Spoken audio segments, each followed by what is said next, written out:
सभी को प्रणाम। सभी को दीपोत्सव पर्व की हार्दिक शुभकामनाएं। दीपोत्सव पर्व आज हम सभी लोग मना रहे हैं। जैसा कि आज हम लोग ये भी जानते हैं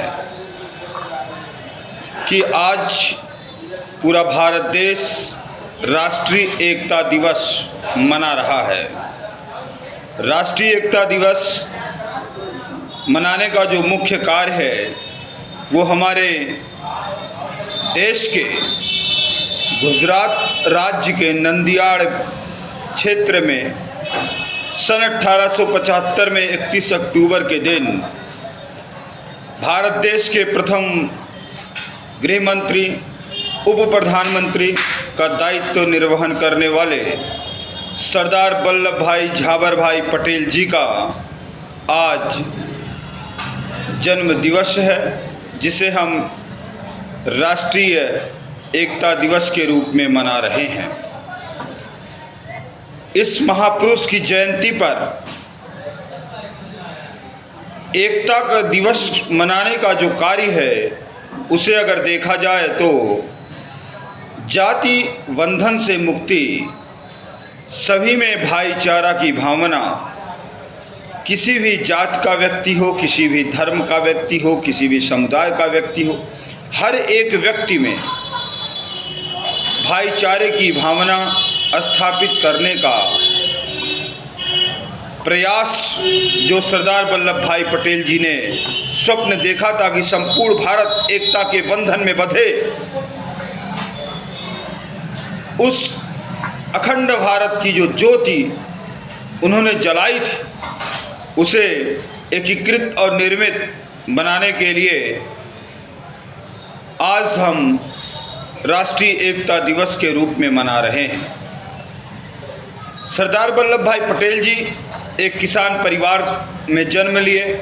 झाबर भाई और लाडबा देवी के चौथी संतान सोम भाई, नसीर भाई, विट्ठल भाई पटेल जी और झाबर भाई पटेल अर्थात सरदार वल्लभ भाई झाबर भाई पटेल जी जो चौथी संतान थे। प्रारंभ में इनका रुचि भारतीय स्वतंत्रता अभियान में नहीं था और ना ही यह ऐसी कोई विचारधारा रखते थे। इनका मानना था कि मेरा परिवार अगर मजबूत है तो हर एक व्यक्ति मजबूत रहेगा, मैं मजबूत हूँ, ऐसे हर एक परिवार मजबूत रहे तो अपने आप देश मजबूत होगा। देश के लिए हमें इस तरह के बलिदान देने की ज़रूरत नहीं है। किसान परिवार में जन्म लेकर प्रारंभ में स्व अध्याय को ही अपना अध्ययन मानकर आगे बढ़ते गए और लंदन जाकर किसी भी तरह से उन्होंने बैरिस्टर की डिग्री ली। आप जानते हैं उस समय भारत देश में बैरिस्टर की डिग्री नहीं मिल पाती थी, इसलिए इंग्लैंड जाना ही पड़ता था। और उस समय के भारतीय राजनीतिज्ञ अधिकतर जो भी थोड़ा सा भी अपने आप को संपन्न समझ सकते थे वह बैरिस्टर की डिग्री ले लेते थे। बैरिस्टर की उपाधि लेने के पश्चात अहमदाबाद में आकर उन्होंने अपनी वकालत की।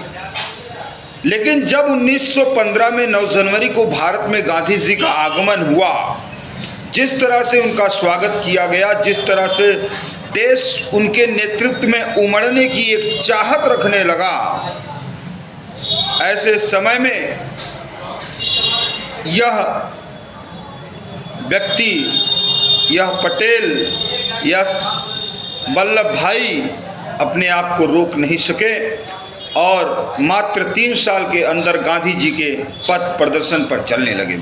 सन 1918 ईस्वी में भारत में पहली बार जब खेड़ा के किसानों की समस्या आई जो 6.3% के आसपास कर दे रहे थे, अचानक अंग्रेजों ने 22% कर दिया।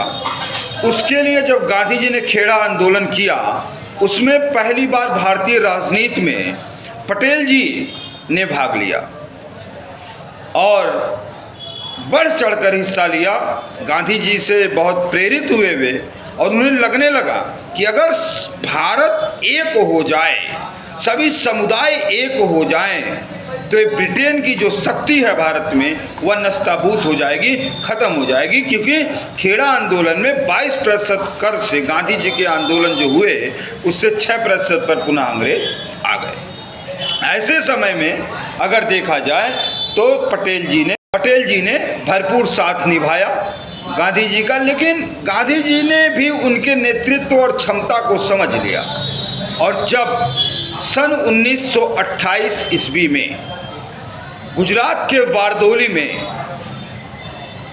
अंग्रेजों का अत्याचार जारी था, ऐसे समय में गांधी जी को वहाँ की महिलाओं ने गांधी जी से कहा कि आप इस नेतृत्व को संभालिए। तब गांधी जी ने पटेल जी को आगे किया और कहा कि वल्लभ भाई जी आप जाइए गुजरात, वहाँ बारदोली की महिलाएं काफ़ी परेशान हैं, वहाँ का आगमन आया है, वहाँ ब्रिटिश महिलाओं को प्रताड़ित किया जा रहा है, किसान वहाँ का आत्महत्या करने पर मजबूर है, आप जाइए वहाँ के लोगों को ब्रिटिश शक्ति से, जो अत्याचारी शक्ति है, उससे मुक्ति दिलाइए। सादर स्वीकार करते हुए गांधी जी के निवेदन को पटेल जी गए। पटेल जी ने वहाँ पर जाकर लोगों को ब्रिटिश शासन के खिलाफ अहिंसात्मक रूप से धरना देने के लिए प्रेरित किया।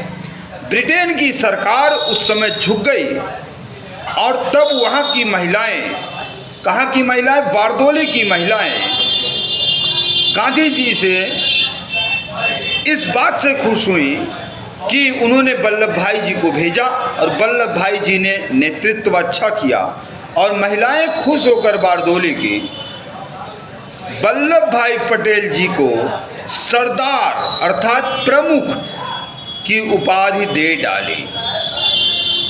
पटेल जी जो एक किसान परिवार से थे, उनका वर्चस्व धीरे धीरे भारतीय राजनीति में बढ़ने लगा और सन 1931 ईस्वी में 1931 में पहली बार कराची कांग्रेस अधिवेशन में गांधी जी के कहने पर सरदार वल्लभ भाई पटेल जी को अध्यक्ष के रूप में कार्य करने का मौका मिला। उस कांग्रेस अधिवेशन में मौलिक अधिकार के प्रस्ताव पास किए गए, जो एक बहुत बड़ी उपलब्धि थी भारत देश के लिए। मौलिक अधिकार जो भारतीय संविधान भाग 3 में अनुच्छेद 13 से 35 तक वर्णित है, उस मौलिक अधिकार का पहली बार कराची कांग्रेस अधिवेशन 1931 ईस्वी में पास कर दिया गया था कि जब भी भारत आज़ाद होगा, जब भी भारत देश अपना संप्रभु स्थापित कर लेगा, उस दिन जब संविधान बनेगा तो उसमें मूल अधिकार को हम रखेंगे। कारवां आगे बढ़ता गया, राजनीतिक पार्टियां बढ़ती गईं, भारत स्वतंत्र के रूप में आगे बढ़ने लगा।